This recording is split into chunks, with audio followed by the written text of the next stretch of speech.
Bonjour à tous. Aujourd'hui, nouvel épisode de Comment Contrer qui sera dédié au deck préféré de Norman et des chauffeurs de camions blancs, j'ai dénommé Traptrix. Traptrix est un deck contrôle qui était plutôt faiblard avant l'arrivée du structure deck qui l'a rendu viable compétitivement. Il possède néanmoins beaucoup de force mais aussi de faiblesse, ce qui rend les affrontements assez intéressants et reste assez particulier pour un deck contrôle. Pour commencer, il faut savoir qu'un simple orage ou plumeau ne vous offrira pas des victoires gratuites, ou du moins pas toujours, car le deck possède un monstre qui peut s'invoquer spécialement s'il contrôle un monstre Traptrix, en effet rapide, et qui protège une fois par tour les magies pièges 7 de la destruction, ce qui peut être problématique dans certains cas.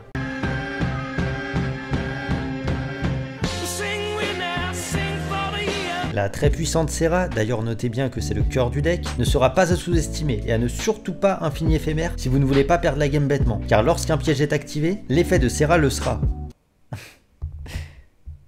L'effet de Serra le sera aussi, ce qui va lui permettre d'invoquer spécialement depuis le deck un monstre Traptrix, et cela même si c'est vous qui utilisez Infini Éphémère. Et puis de toute façon, comme chaque Traptrix de l'extra deck, elles ne sont pas affectées par tout type de piège. Et quant aux monstres du main deck, ils ne seront pas affectés par les normal Trap All. Du coup, si vous devez absolument utiliser un perm, faites-le sur un monstre du main deck avant que Serra arrive pour pouvoir limiter la casse. Notez aussi que l'effet de Myrméléo lorsqu'il est invoqué spécialement est un mandatory, ce qui veut dire qu'il doit s'activer obligatoirement. Cela peut changer la donne lors de certaines games, prenez ça en compte. N'oubliez aussi pas que Pudica permet d'invoquer n'importe quel monstre depuis votre bannissement et pas celui qui a été banni par son propre effet. Ça peut être intéressant parfois d'invoquer autre chose et cela vous rend plus flexible. Le deck possède aussi aucune negate, prenez ça en compte lors de vos duels. Il faut savoir que l'effet de Rafflesia pourra annuler un de vos effets en main ou dans le cimetière, et même vous burn à cause de la trappe du Fossoyeur. Ne l'oubliez pas lorsque le chrono devient serré ou que vos LP sont bas. De plus, il lui permet de se protéger de Nibiru car elle sera quasiment toujours la 5ème invocation. L'effet au cimetière de Traptrix Lutea peut lui permettre d'invoquer n'importe quel Traptrix du cimetière pendant votre tour. Faites attention à Mantis et Myrméléo en phase qui pourrait bounce ou détruire votre back row. Si elle est trop importante pour vous faire gagner, n'hésitez pas à set plusieurs cartes pour pouvoir le bait.